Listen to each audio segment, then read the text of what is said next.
আসসালামু আলাইকুম। Office time, অফিসে চলে যেতেছি। অফিস জীবন অনেক কষ্ট। এই সকাল 8টায় যাই, আবার রাত 10টায় চলে আসি। সারাটা দিন জেলখানার মধ্যে থাকতে হয়। এটা দ্বিতীয় জেলখানা বললেই চলে। আমাদের এলাকাটা কত সুন্দর।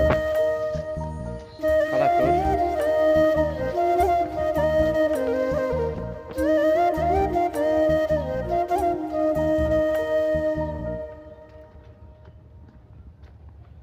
নদীতে নতুন পানি চলে আসছে।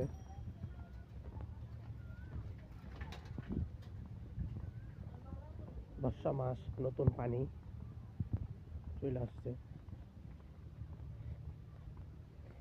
আমাদের এলাকার মধ্যে সবচাইতে সমস্যা হলো রাস্তাটা। আমাদের এলাকায় কোনো রাস্তা নাই। রাস্তার যে অবস্থা, বৃষ্টি হইলে রাস্তার অবস্থা খারাপ।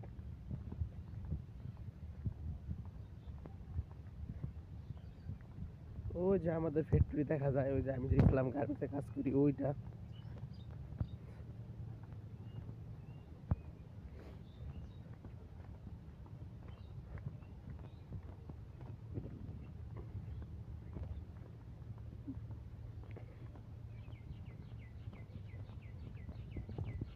ভালো থাকবেন সবাই। আল্লাহ হাফেজ।